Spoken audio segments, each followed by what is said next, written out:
of the three hot topics that we are going to talk about in business right now. The other two is product availability.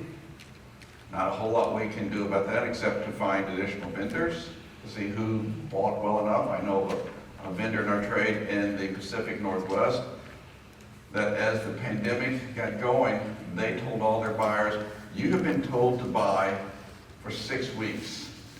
And they were released to go, you buy inventory for 6 months. And I go, as long as you got the money, and as long as you got the space to hold it, it'll probably work out well for you. And then the second issue is pricing, which pricing really works to our advantage. I mean, I know from the consumer side it's a problem, but from us as a business, it works to our advantage. Particularly you have inventory on hand.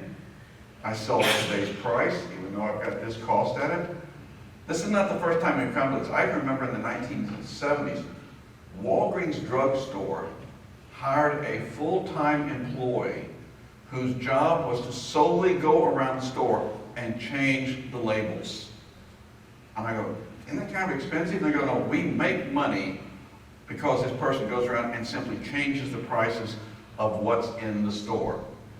Okay, so really, it's nothing new. This is not the first time. When you've been around the industry as long as I have, these things happen. They come and they go. Of course, I didn't realize how long I had been around the industry until I was talking with someone yesterday, and I said, yes, Chlordane.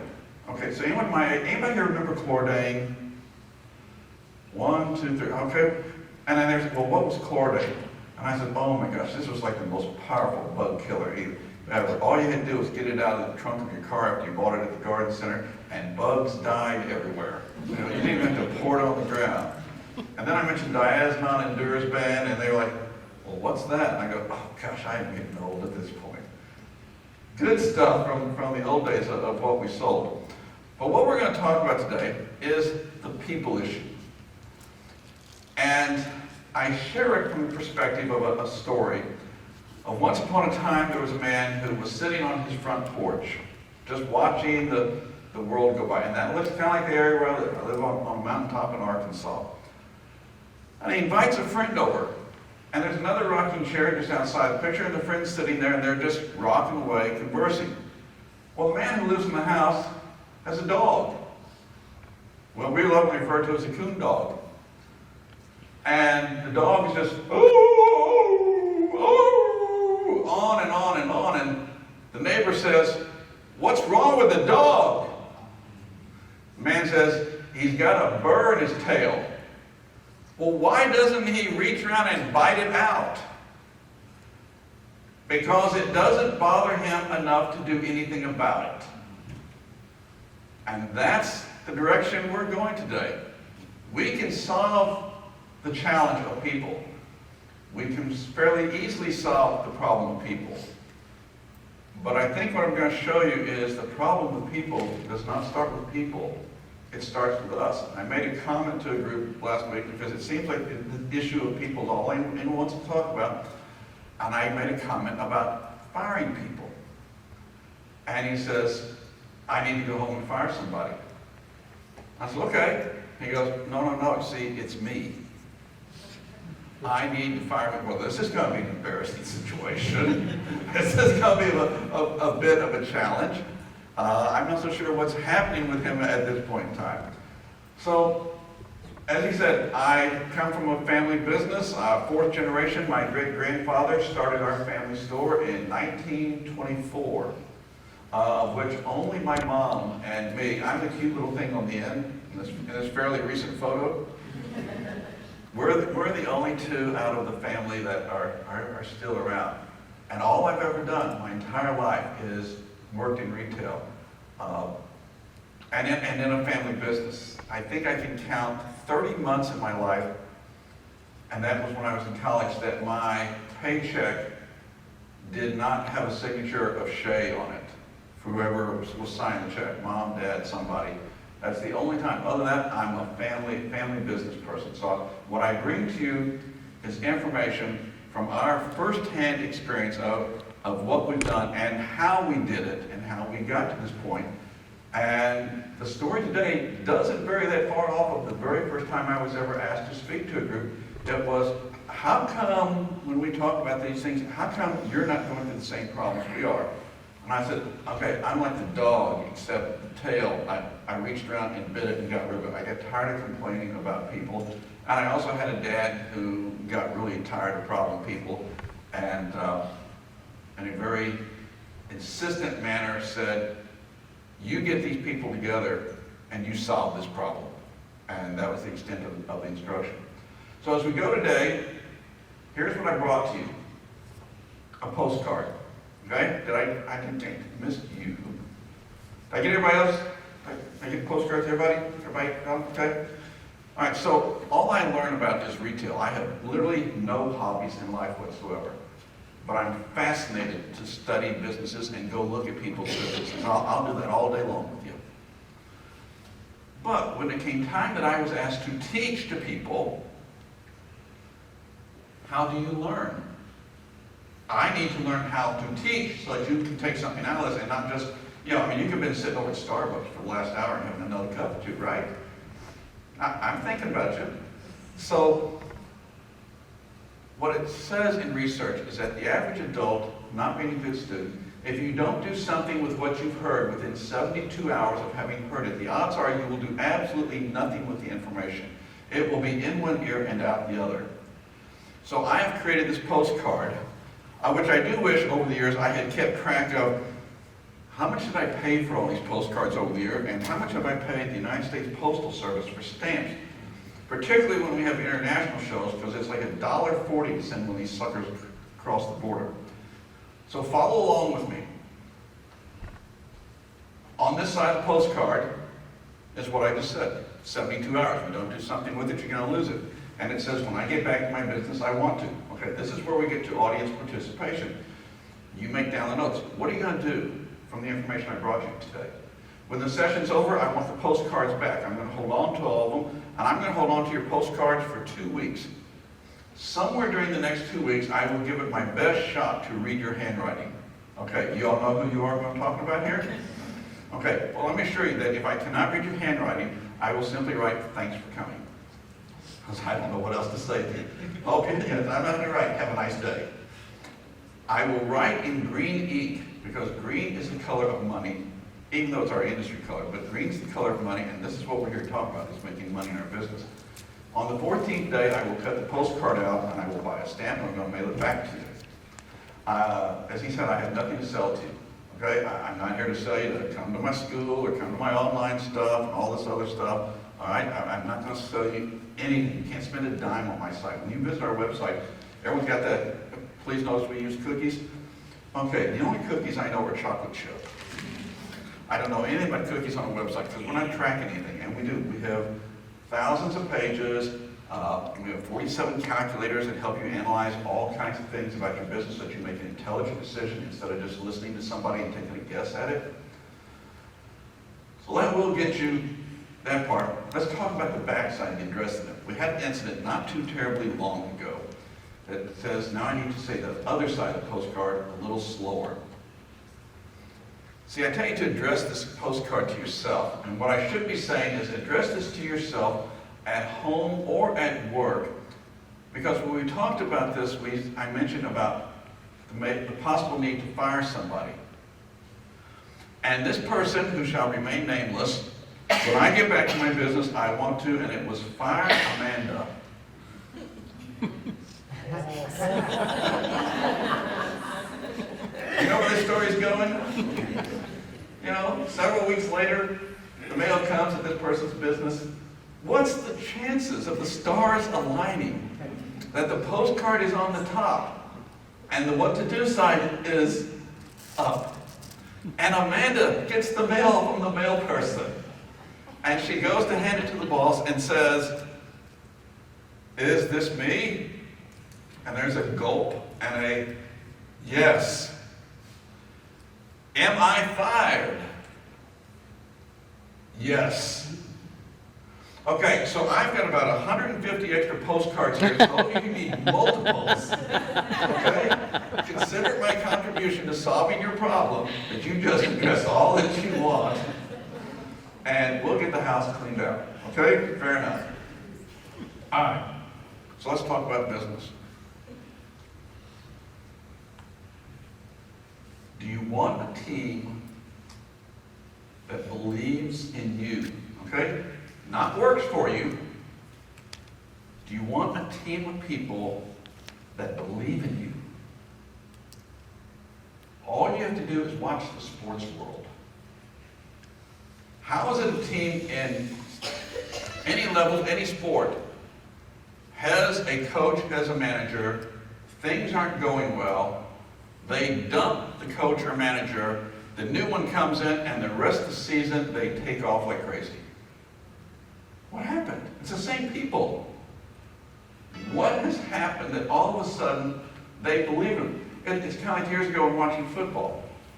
Tampa Bay was the team that proved Tony Dungy could not coach. They fired him. And apparently Indianapolis picked up on him.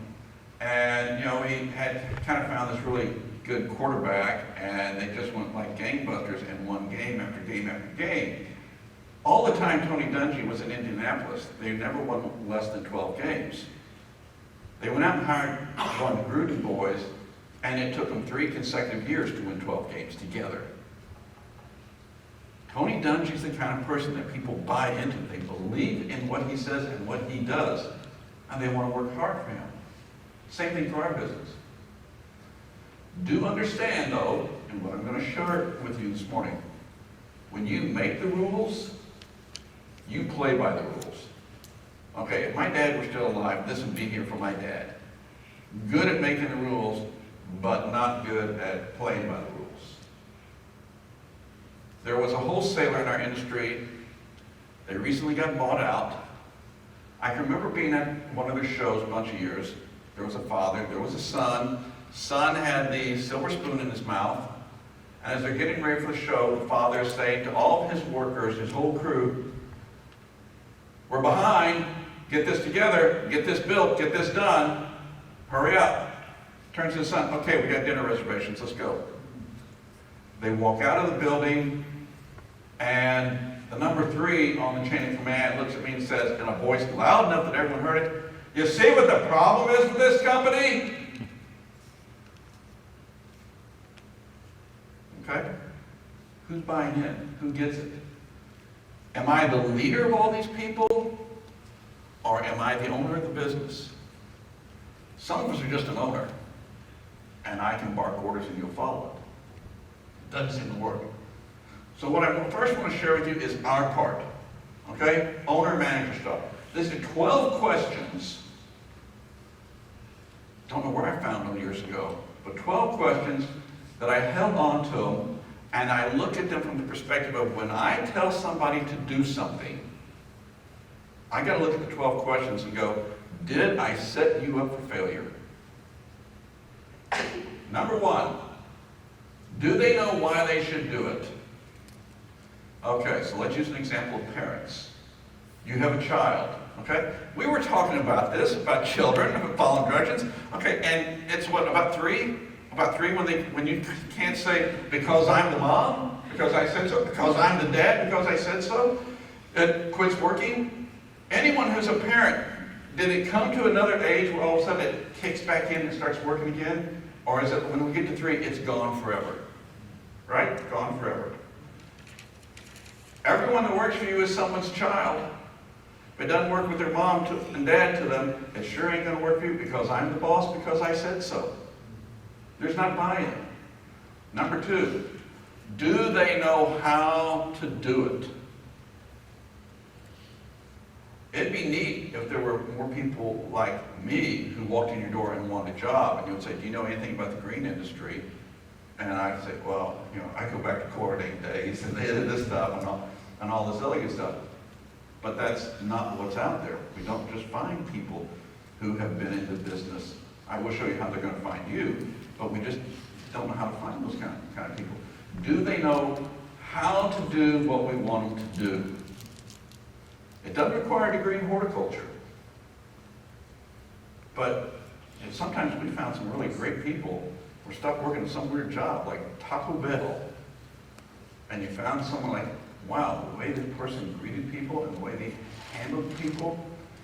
I used to live in Florida, came home to Arkansas at one point, walked through a mall, and everybody remember Silly Bands? Those little, okay? So I walked by a kiosk, and this person is selling the things. I said, do you have Silly Bands that have Razorbacks on them? I sure do. I said, I'll take a package. How much? They're $4.99. I said, okay. And I hand the person a $20 bill. He rings it up and says, yes, sir. Now that's $5.27 with tax. Here's 28, 29, 30, 40, 50, 75. That's $6. 7, 8, 9, 10. And 10 makes $20. And here's your receipt. Thank you. And I walk away. We get down halfway down the mall, and I go, I gotta have another pack. I go, what are you gonna do with another pack? I go, I really don't want the pack. It has been so long since I've had that experience. I just want another one. Okay? I just want the experience that someone, they could count. Okay? In our store, with our point of sale, the amount tinted button did not work by design. And someone said, well, the day I turned it off, how do you expect me to make change? I go, third grade math. I want you to think, if I take away the crutch of a mount tinted button, you're going to have to start thinking here. And never ever went back on again. 3 on my list. Do they know what they're supposed to do? Okay, this story is just legend. Walk into someone's business. All right, here's a couple of employees. Here's the owner. I'm visiting with them. And this person's putting away merchandise. And then, you know how it is? All of a sudden the gates open and it's like a bus let out and everybody shows up at the store all at once, right? Person's still putting away merchandise. And the owner says, hey, there's customers here. Person stops putting up merchandise, goes to wait on customers. A few minutes later, the whole ensemble of customers have left, and the employees, hey, put the merchandise up. Boss, I was putting the merchandise up. Okay, but you stopped me from putting it up. Well, yeah, there were customers. Okay, well, I'm here to wait on customers. There are no customers. All right, this is maybe somewhat of a joke of a story. The joke is that person works for somebody. And there's a lot of people just like that work for them. Do they know what they're supposed to do? Do they understand it? Do they have a head for retail? And if not, I have to teach it to them. I have to teach them the importance of it. And we'll get to that point. Number 4, do they have confidence that your way is going to work? Okay, are you a leader or are you an owner? The way I explained it to you, the way I talked with you, and I asked if you had questions, do they have confidence that your way will work? Number 5 on my list. This was one of my most favorite magazine articles I wrote. Might fit in your house magazine. I told the story of a man who was a builder, building this great big building. And he goes to hire a painter, and he hires a painter whose name is Mike. And they come in and they go, here's where I want you to paint. What color? Mike says. What color do you want me to paint this? And he goes, this would be nice. Okay, the color about like this. Paint the ceiling, paint the walls about like this for me. Okay. And then the story changes and said, well, that's not really what happened. Because Mike's full name is Michelangelo. And the building was the Sistine Chapel. What would the Sistine Chapel be like today if it were painted the color of this room? So what's the point of my lesson? How many of us hire Michelangelo and then tell Michelangelo what to do? How many of us hire people who've got wonderful talents? And all of us have talents. It's finding out whether or not they fit for our business and finding a way to pull it out of them. But we have plenty of us as we're an owner, and we tell our Michelangelos how to do things without ever hearing what Michelangelo, who works for us, has to say about things. Give them a chance to try something, to do something. You hired them because you thought they had a brain. Let's figure out what they do with it. Let's give them some space and some time to show us what they know and where we can use it. We may have a person who is like we hired him to work out in the garden center, and they are like the most phenomenal cashier out there. Okay, we got them in the wrong spot. Let's figure out where their skills are. Number 6 on my list. Do they understand the importance and timeliness? Okay, so with this picture, if we were in the South, okay, we would be all laughing at this, okay? It just changed the picture. Take away Alabama and Auburn and put Michigan and Ohio State in there, okay, in the same package. Okay, the two products are fighting just to start with. Someone did not understand the importance and the timeliness when they were packaging this product. So you buy from wholesalers, and there's a certain day the truck shows up, which means there's a certain day that I have to have the order in. Well, when the truck shows up and I get the merchandise off the truck, there is an importance of timeliness to get that merchandise out of the boxes, open the cartons, price it, whatever you do, whatever your process is, and get it on the shelf, because no one's going to go, I don't know what's in that box right there, but I want to buy it. It's got to be out of the box. It's got to be seen. So, back in the days when ortho was the chemical of choice, we would do the big preseason buy, the big order you placed. Importance and timeliness of keeping track of stuff. I forgot what the product was, but we had bought something like 10 cases of this one item, 12 bottles in a case, which would last us through the season. Only find the importance and timeliness of not putting it where it belonged. That halfway through the season, we were now buying it out of a warehouse, one case at a time, and half of the original order was still sitting in the back at the end of the season. We just lost it. There's an importance in their timeliness of what we're doing. 7 and 8 go together. And we'll talk about this one a little deeper. Is there a reward for doing it? 8 is the opposite. Is there a penalty for poor performance? Now, while I'll hit this point a little bit stronger later on, I get it that someone always wants to write this message to me on a postcard. I refuse to reward, incentivize an employee to do a job that I'm paying them to do. Okay, so before you write that on there, let me tell you what my answer is, and we'll both say our ink.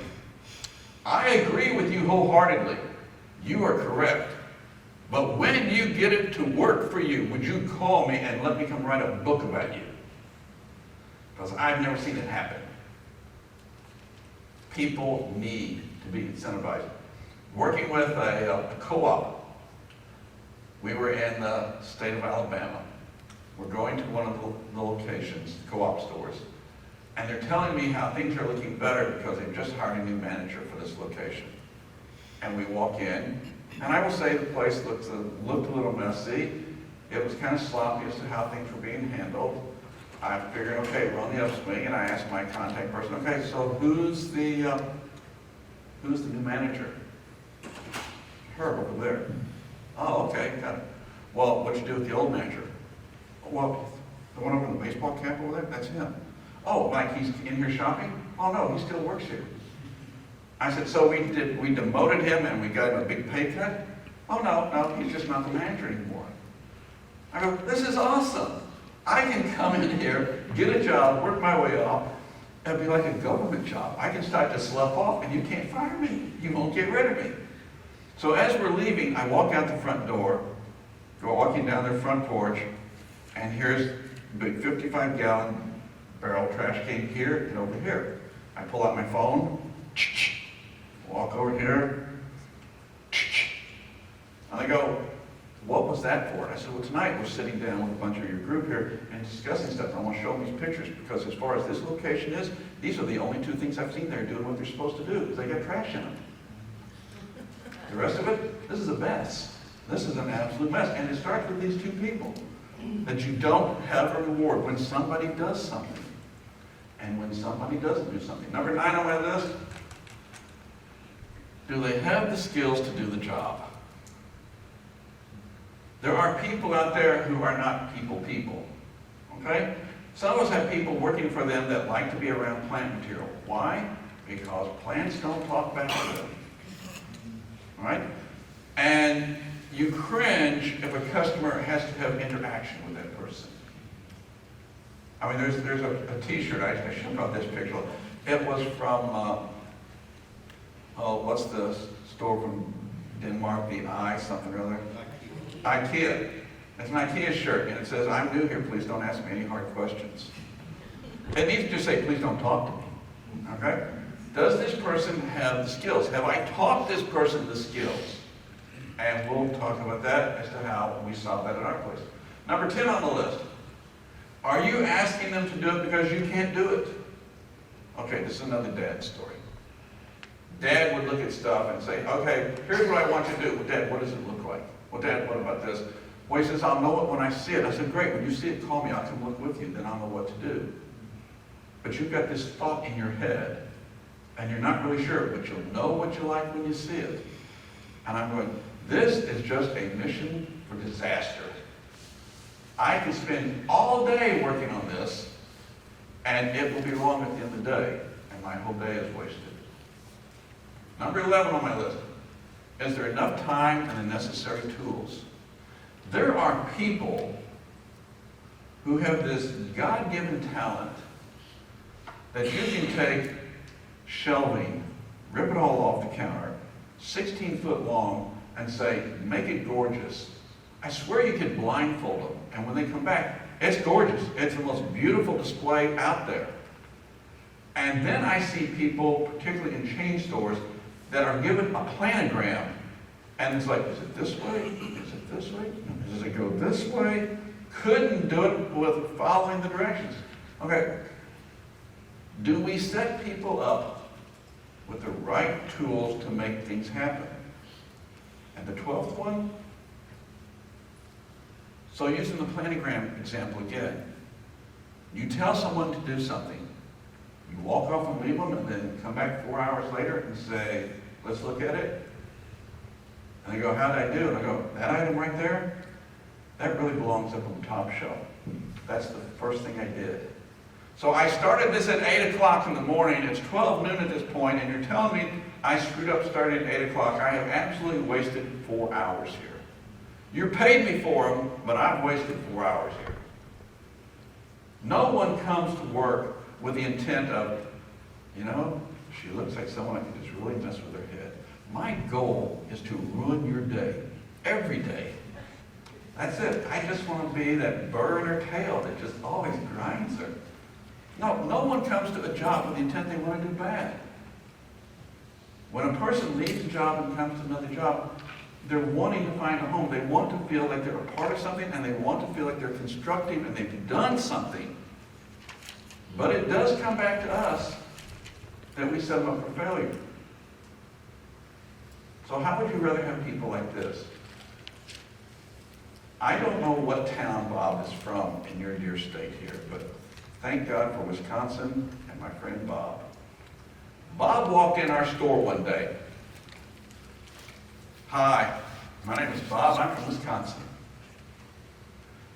And Bob says, I don't need a job, but I love to work.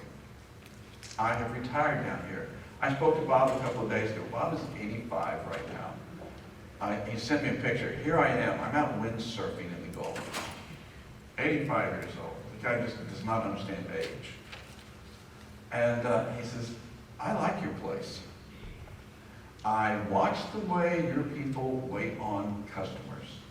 It's like they enjoy them. I see customers that know your employees on a first-name basis and employees that know the customers. I watch the way your employees talk to each other. You can tell they get along with each other and they work together well. And the brands you sell, the stuff you got, I like it. Don't know if you're looking for anybody or not, but I'd like to put my name in the hat. Okay, I'm not the fastest person you'll ever know, but how long do you think it took me to hire Bob? You know what the hardest part was in hiring Bob? Who do I fire? Okay? Payroll is a percentage of revenue. Someone's going to go. This is like a baseball team. You know, 25 players, I want the best 25.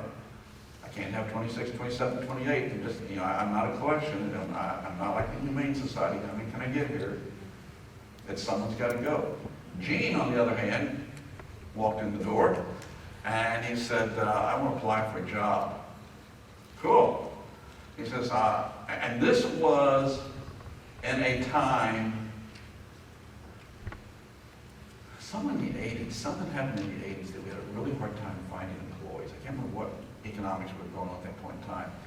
But he says, I understand it's kind of hard to get a job here. Okay, I was not fond of teenagers. Too much crap going on in their life.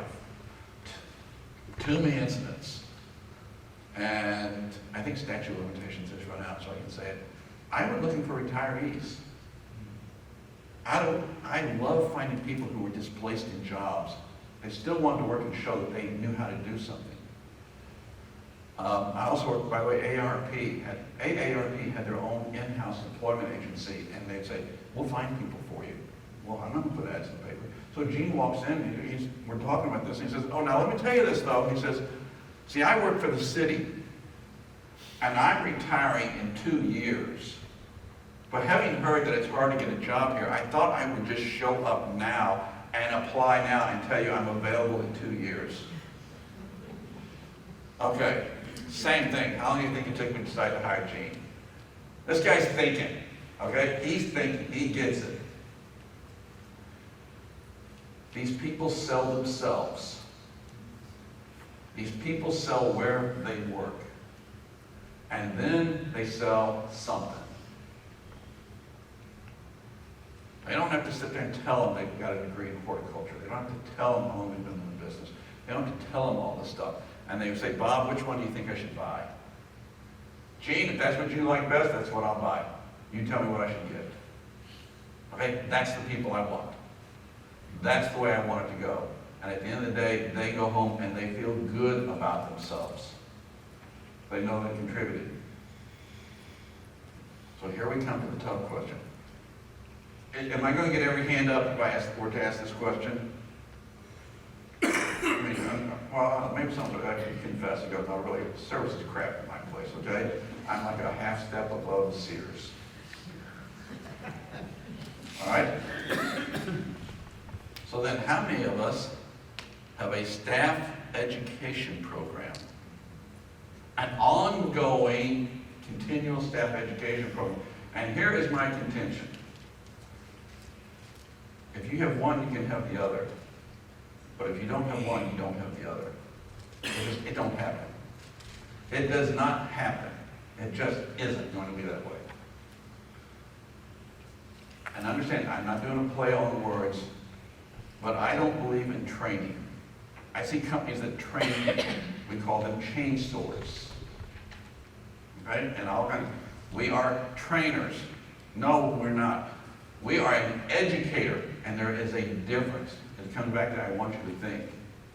You train cats, you train dogs, you train the animals in the zoo, but you do not train people. Because that's why the first 12 questions are there. For training people and telling them this is exactly what to do. No, I educate you because I own this place, and when I want to be off for several days, educated people will tell me that they did just fine while I was gone.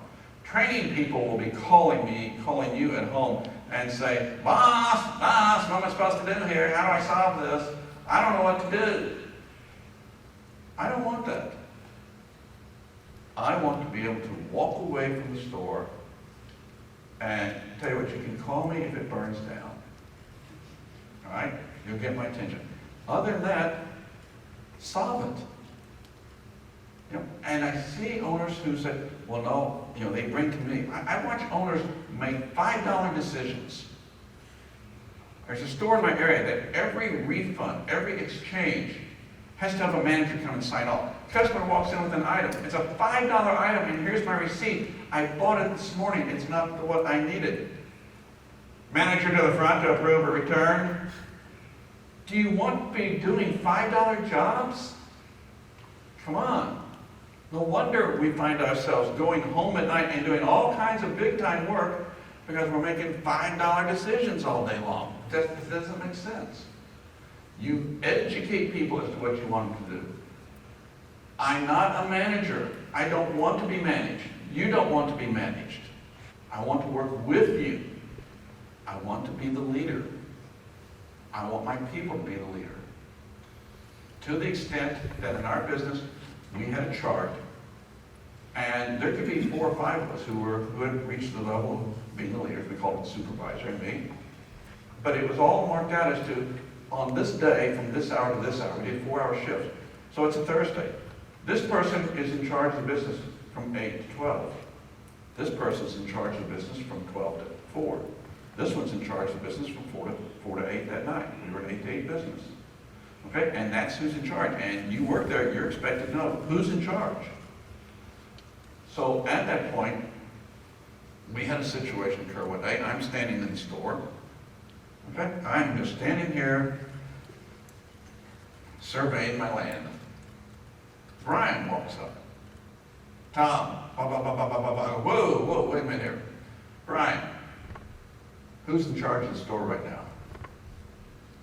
I don't know. I said, well, I don't know either, but here's what I do know. It's not me. So, I said, so go away.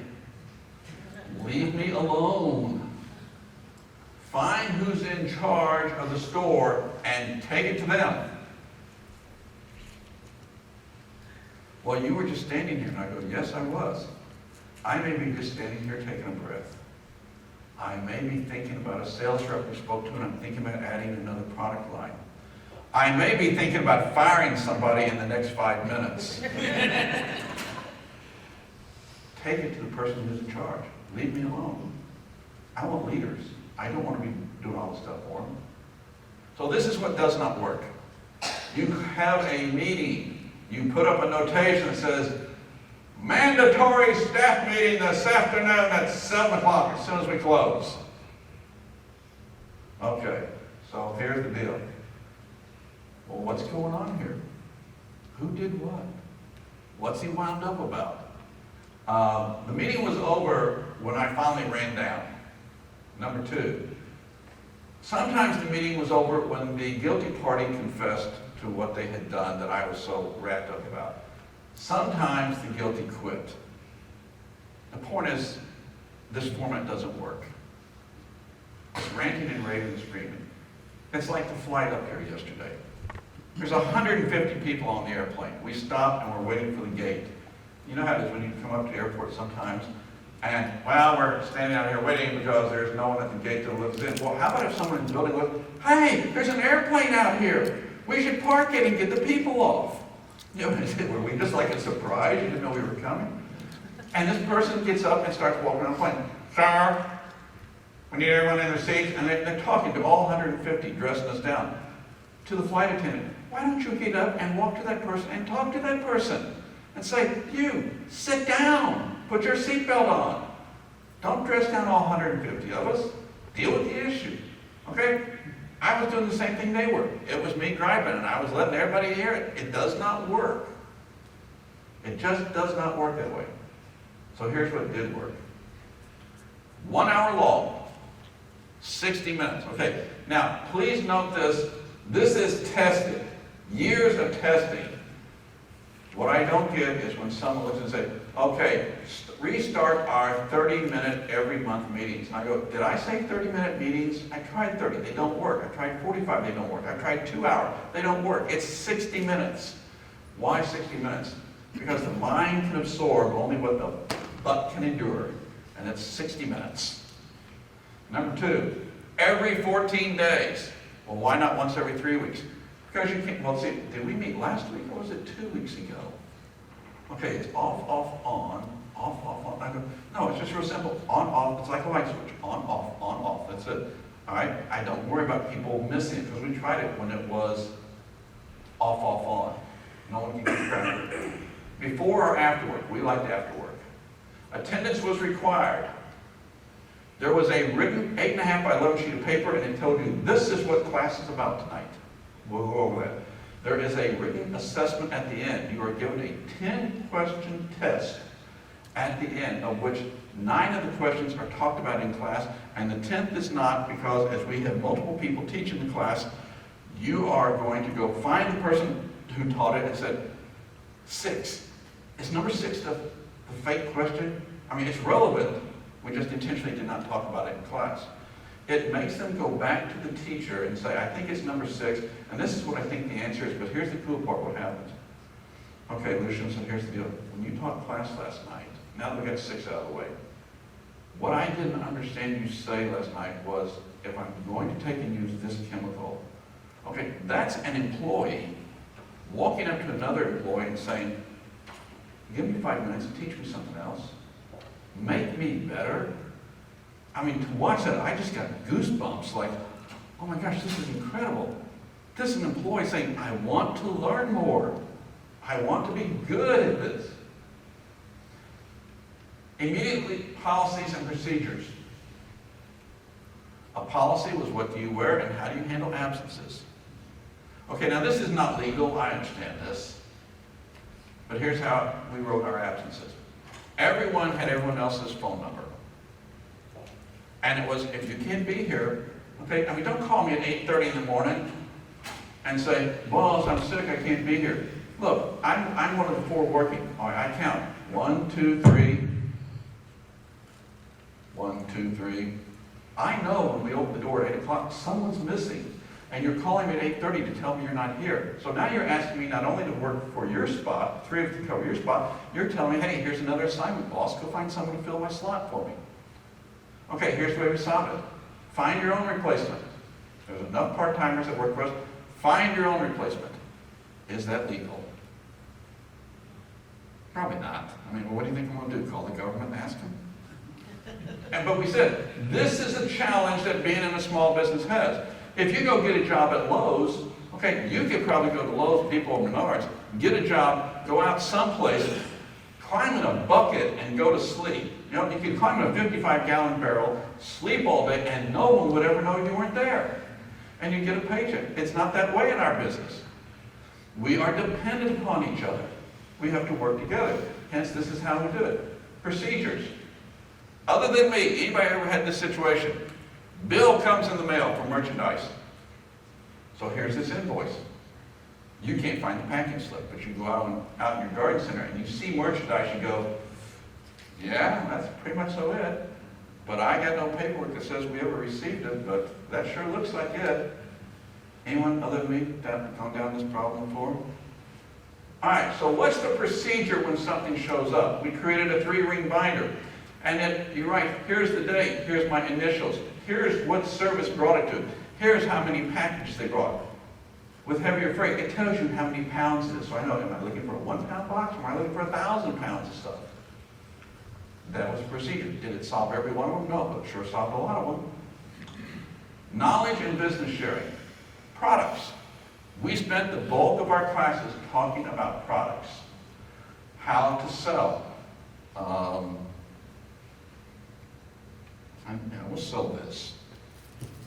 Okay? I'm going to sell this. Why don't you see if that's what you're looking for? Now, notice what happened. I handed him the product and my hand went here. Okay? If he doesn't want it, he puts it on the shelf. But if I put my hand out, he's going to hand it to me. I don't want him to hand it to me. I want him to buy it. 15% more likely the customer will buy it if you can get the product in their hand. Everybody okay with a 15% sales increase? It's just get it in their hand. Let them touch it. It's like picking up a plant. Well, we got these over here. You pick one up and you hand it to them. I mean, okay, I realize that it's not going to work with a tree. All right, I get that. Okay, but with ankles it works great. You get it up and put it in the hand. By the way, is 1 enough or would 2 be better? Okay, again, now if I'm selling lawnmowers, which we did, not too many people bought for 2 lawnmowers, except some of the commercial people. But when I'm selling something, is 1 enough or would 2 be better? You know, we have a person comes in and they buy a nozzle for the garden hose. Is 1 enough, 2 better? Who has 1 garden hose? I got 4 or 5 of them all around the outside of our house. It's just a suggestion. Is 1 enough or would 2 be better? You know, I do have a hose over on the side and I don't have a nozzle. Give me another one.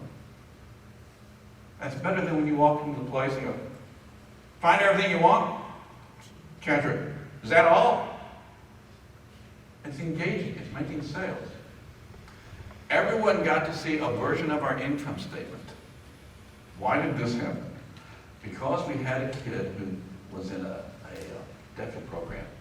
We were his first job ever. My dad tired of this kid. One of my reasons why I don't want kids around. Kid comes back from class and hands my dad this report he got an A, okay? And explaining how retail works. So now he was in a retail job, he's going to explain it. Now tell me if this isn't right for everybody's job, ready? You buy something for your store and we double the price on everything, okay? Everything has a 50% margin, right? Cost is $10, it sells for $20. Everything in the store works that way. Now, when it comes to paying your bills, when you look at your rent and your taxes and your insurance and your payroll, all this stuff together, that's about 20% expenses. So the average business owner is making about 30% net profit. Kid got an A on it. He shows it to my dad. My dad is livid. And I'm in the office and he's ranting and raving about it, as only a son can do. Particularly a son like me, because I can't tell you how many times my father fired me. It was a bunch. But all right, here's the bad part, right? My dad would fire me and I go, oh, come on, Dad. It's 5 o'clock. I'm not working tonight. I'm going home in 30 minutes. You're firing me at 5.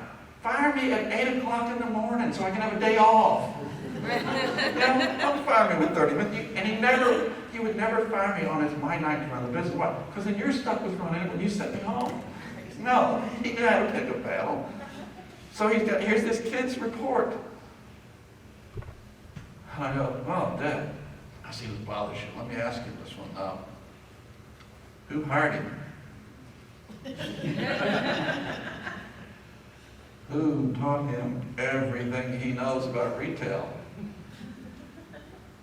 And after you just called that report stupid, and you're the one that hired him, you're the one that taught him everything about retail, now who's stupid? I give you a financial statement. Hey, this is what it takes to make money. Fluorescent lights. Ours were 8-footers. Brian, the same Brian, the very same Brian. We've taught him how to change the bulbs. I go, okay, Brian, when you bring him out, you lay the box down on the floor. He leans it, yeah, this is exactly right. He stands the box up, a few minutes later, and you open up the end of the box and there's just this little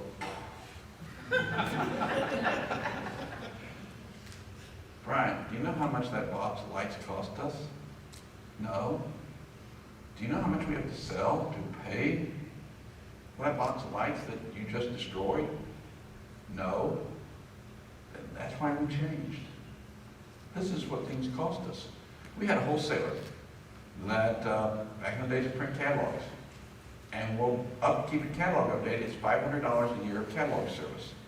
A couple of my guys, hey, yeah, that's what we want. I go, okay, let's do the math backwards. How much profit do we have to make to cover $500 so you can have this catalog to look at? As compared to you wanting something that maybe they've got that our other wholesalers don't have, that you, instead of wanting to call them and ask if they got it and we'll buy it, you want the catalog right there in front of you. That's $500. Okay, how long do we have to sell stuff? Oh, we're not going to put it that way. So we did not buy the catalog. Points made. Sales and service. Whoever is asking questions is in control. I don't want the customer in control of the situation. I want to be in control of the situation. Who's ever asking the questions is controlling. If I am answering questions and I start talking to people, we call it informational throw-up and verbal vomit. People don't care how much you know until they know how much you care. I would never even use the word horticulture. I mean, I would tell people, horticulture? I can't even spell the word horticulture. Right? Not my thing. But I can help you take care of your yard. I do have someone who has a degree in horticulture. We could ask her. People do not buy because I can get them to understand the technical terms. So it's like Roundup. I can't even pronounce the name of the chemical that makes Roundup go. But if I'm going to sell you, say, something like high yield, I go, see this right here? Okay, this is Roundup. Monsanto just sells it to the folks at VPG and they bottle it. It's the same chemical, okay? All you gotta do is look at the percentage, we're done. That's as fancy as it has to be. I don't need to be able to say the word, explain all about it. I just tell you there's this, and then there are products that are only top killers. This kills roots. What does that mean? Well, how often do you want to come back and do this? Okay, you want to top kill it every week, or would you like to take it, put Roundup on, and we'll come back and see it in another month when there's a different one that pops up? Your choice. Yeah, I ended up practicing, like practicing with selling the stuff. I'm not really sure how new baseball works with all the changes to the number of games they play, but this is my closest guess. There's 17 spring training games, not this year because of the short season, but there's normally 162 games in the season. There's a chance for a one-game playoff for a team to get in, and then you got all these other things. And when you finally get out here to this last 7, and that is the 7th game of the World Series. So in addition to practices, conceivably a team late this October this year could be playing in their 204th game of the year. And yet, if that game is 8 o'clock Eastern, at 4 o'clock in the afternoon, they're out there practicing. Why? Wouldn't you think they already got it? You know, wouldn't you think you'd be tired of it? They're practicing. They're making that kind of, 2 weeks ago, I don't know why this number stuck with me. The Cardinals went to play Toronto. 2 of the Cardinal stars have not done any of the vaccinations, so they can't go across the border. One of their really good players missed the 2 games in Toronto, and his pay that he lost for that was $365,000 for 2 games.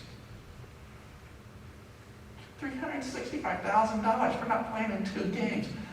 I'd play 2 and quit.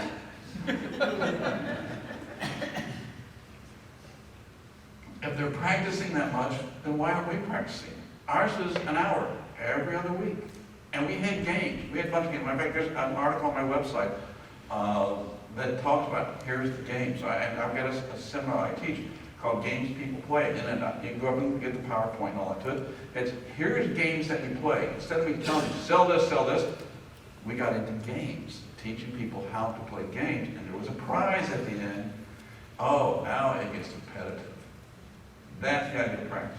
Job descriptions. Here's, ready for ours? I'm not going to buy any of that software I find online. I'm not going to hire somebody. I'm not going to get a book to do it. We sat in a staff meeting and we wrote the job description. Number 1 thing on a job description, take care of the customer.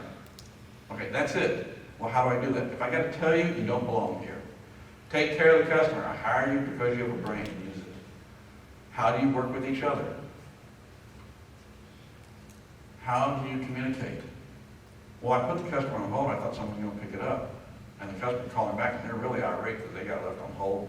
Now, we have ways of solving that. Okay, the Brian story. How do we lead? Here's how it works. Someone's in charge. Take it to them. Every 6 months, you had a job review, and it was simply, here's your job description, which ours would be like, take care of the customer, ring up a sale at the register, answer the phone, put merchandise on the shelf, okay? Keep the place looking nice, about 6, 7 items. That's it. That's the whole job description. It is not anymore because I think I'm hiring people who will think. And I'm forcing you to think. That's all it is. When you get your job review, you score yourself on a 1 to 10, 10 being superior on each of the items in your job description. I'm going to do the same thing. And then we're going to swap pages. You thought you did 95. I scored you at 75. Apparently, we have something to talk about here. I think you're going gangbusters. I think you missed a bit. You score 100, and there's a pay raise. You score 100 a second time, there's another pay raise. You score 100 a third time, so we're 18 months down the line, there's no more pay raise. Well, wait a minute, I did great. I go, yeah, but I cannot just take and have a salesperson and just keep giving you more and more and more money. Well, I've been here a long time. I go, again, this is not a government job. Seniority means nothing. Well, how do I make more money? Take more responsibilities. Take on additional responsibilities. Learn how to do something else in here, but I will not continue to give you a raise just because you stayed here and you and I put up with each other another 6 months. Doesn't go that way. I have a job description written for me by my staff. Okay? So that you are the best staff, what do you need from me? And I want a job review. How am I doing? Am I supporting you? Then I have to ask you these questions. So, what's the jobs that only I can do? All right, why did I create this one? Because I called a friend in New York, asked to speak to her, and the person on the phone, are you kidding? Come on, dude. It's not even noon. She ain't here. She don't come in the afternoon. Okay, well, that kind of sarcastic laugh, you know they think she's sitting home having coffee and bonbons. That's when she does owner stuff. She does it at home because it's quiet and no one disturbs her. Okay, so when should I be doing owner stuff? And the key is, I have a right to expect to work a normal bunch of hours like you should have an expectation. My full-time people work 48 hours a week. And within 5 days, and you were always off 2 days, and you were told, they're walking the place on your 2 days off. Unless you're going to buy something. But other than that, I don't want to see you, I don't want to hear you. I want you away from here. Okay? Someone's sick. I don't care if they're sick. We'll struggle through it if we have to. But no, I want you to have a life outside of this place. Job specifications. Okay, light's a little bad. Okay, but that's Minnesota's football field. Sorry about that. They put the strike on their own spot. How do you do things? Job specification. How do you do things? Like the guy with the silly bands. I want them all to act like that person. Okay, how to follow up with the customer. How do you follow up? I have a place I bought 30 hydrangeas from. I would have been really impressed with the garden center if they called up and how they do. You know? And the other thing, when I bought them, never suggested anything to go with it. Never asked, did I need any fertilizer with it? Never asked me if I needed any mulch. Nothing. Just glad to sell me 30 hydrangeas and let me walk out the door. Kind of like Lowe's. Policies and procedures. Where do you want to go? How good do you want to get in your business? What would you like to have happen next in your business? Chain of command. This was written for everybody to see. I'm the least important person in this business. Customers do not come in the store. Then we don't have customers buying stuff, and therefore I do not need you as a salesperson. I need the customer. They're the most important thing there. Incentives, rewards, and bonuses. Okay, just like training and education, here's the difference. Incentives, whether for a person, whether for a team, but I measure them. This happens, and this is what you get. I need a 10% sales increase this month. And this is how we determine the reward for everybody as a team. Some incentives go to individuals, some go to everybody as a whole. But it is very clearly measurable. Margins, income, controlling expenses, whatever it may be. Rewards is when someone does something that's a long-term fix. Like the person, our store was 12,000 square feet with ceilings this high. We were in Florida, okay, we don't have heating, we only have air conditioning. It's the size of a bubble. You know how much that sucker costs to run per hour? And some bright person in our business figured out that if we turned off the air conditioning system, let the fans run alone, starting at 7:30, the building stayed cool enough for the store to close and for the person who's responsible to lock it all up can get out the door before the place starts getting hot. Then they figured out for about $40 we could buy a water heater timer and wire it into the system and the thing would do itself. Okay, when I calculate how much money you just saved me over the course of the year, dude, that's worth $1,000 in a heartbeat. Thank you for that bright idea. That's a reward. Now, bonuses is something different. Everybody remember the movie Christmas Vacation? What's the underlying theme of Christmas Vacation? Chevy Chase is expecting the bonus that he gets every year and has gone out and spent the money to buy a pool. I know a man who up in New England, he has 12 locations. I was up there to go to his annual Christmas party And he's telling me that every one of his store managers get a $14,000 Christmas bonus. And I says, it's 2 o'clock, the party starts at 7. What do you think all of your managers and their families are doing this afternoon? Spending the money. They're out shopping. And your assistant managers get something like $8,000 and so on. They all know it's coming. It's not tied to anything. I said, look, you think it's cool. Someone made a killing making a movie out of it because it's funny. It's funny because it's stupid. And you just keep doing it. No, it's just part of the paycheck. It doesn't work that way. Bonus has to be some kind of surprise or something. On Facebook a couple weeks ago, in my feed, up came a picture of a watch. And I reposted it. And I said, hey, I remember this day. This was cool. I had bought that watch for everyone that worked in our business. It was a Christmas present. And I'll be damned, within the hour, 2 of them sent back pictures. Here's my watch, I still have it. I gave that as a Christmas present in 1992. And in the summer of 2022, I still got my watch. All it was the year my parents had retired. It was now my store. I was just saying, hey, this is my team now. Thanks for being here. I appreciate it, and here's a watch. Other people have to teach, and other people have to hire. Because I hired somebody one day, and they go, where did you get this person? I go, pretty good, huh? And they go, this one's worse than the last one you hired. Okay? And so, sarcastic mouth Tom, you think you can do any better than I did? And then the answer was, well, we sure can't do any worse. I said, fine, I quit. I'm not doing the hiring. My 3 best people, Bob, Rock, and Jessica, y'all hire from now on. I said it out of sarcasm. It was the best thing he ever did. You know what the best people will hire in your business? People just like them. I go, hey, she looked good, hire her. No, she's a druggie. What? No, don't tell me how you found out. I'm sure it's illegal. Don't tell me how you found out. I go, we're desperate. Okay, I'm working all these extra hours. We're desperate. No, we're going to get the right person. And they would hold out to get the right person.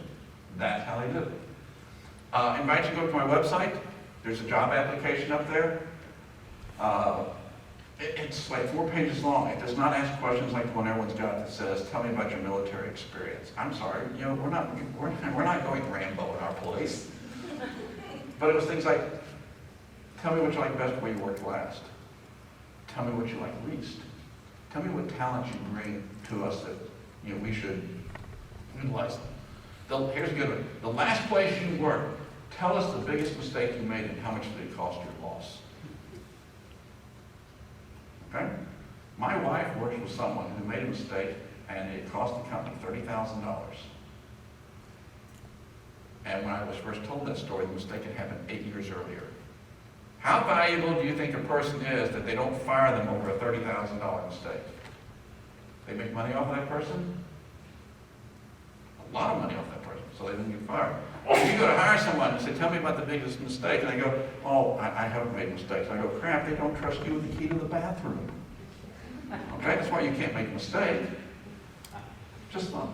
Other people now teach. Other people become mentors. You get a mentor when you come to work for us, and at 90 days you get a job review, and if you're the mentor and they pass with a 90% or higher mark, here's the reward you get. You get 4 days off with pay. Put that next to your 2 days off in the week, you get a 6-day vacation paid. And you go, God, you must have a lot of money. I go, no, I'm tired of hiring people and having them quit after 4 days. And hiring somebody else and they quit and someone else quit. I want longevity and I want good people. You, the employee in my business, you get someone where we've got them to stick, I'll give you 4 days. And here's what they really like, Craig. The 4 days off you get, I will personally work your shift for you. Oh, I stuck it to the man. I stuck it to him. I'm employing and Tom's working for me. God, they love that stuff. Supervisors. The story of Brian and the part-time supervisors. If you're my supervisor, you're running the business. I'm not. We're both here. I'm going to be a salesperson, or I'm going to go to the office and do work, but I am not doing the rest of it. It's yours to do. One last item. Once a month, the supervisors and I went to breakfast together. Someone took notes. We talked about what we had done and what we need to do in the next month.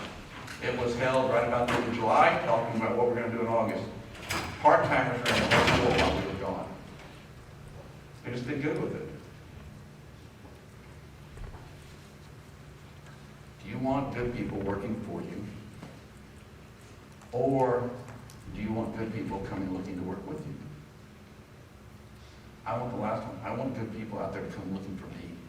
And in the current economic environment, good people will come work. But your business cannot be a dumpster fire as it goes on. And you can't have a reputation of bad things. And here's the other one. You can't do this. You can't come up and say, Adam, okay, you're my new hire. You look great. We're going to be a good team. Wait, and don't listen to any of these other people. Okay, just you, right here, you and me. Stay with me. You can't pick one person and build a great team and think you're going to outsmart all the rest of them.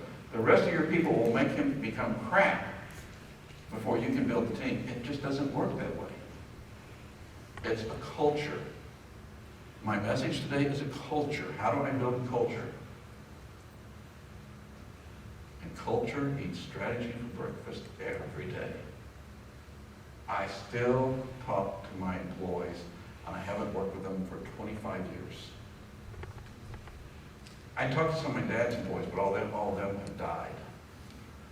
I saw, just before she died 10 years ago, I got to visit with one of my grandfather's employees that knew me as a kid. That's culture. That's how it goes together. So, if I'm going to send you your postcard, just make sure on the back side you addressed it to yourself. Okay? If you're going to fire somebody, okay, then, well, you decide which one. We've covered that story. Insanity, using the same method to do a task over and over, but expecting different results. It's like the story of the dog. It's got a burr in the tail. You going to fight it out and move on, or are you just going to sit there and go, ooh? Jim and I are heading to the show floor. It's in the very back. Give me a few minutes to shut the stuff down, and we will be over there, and I will gladly spend all day with you. Well, no, you need to go see the show, okay? But I mean, I'll gladly spend all the time anybody wants to sit down and discuss stuff, okay? Fair enough? Thanks for coming. Thank you.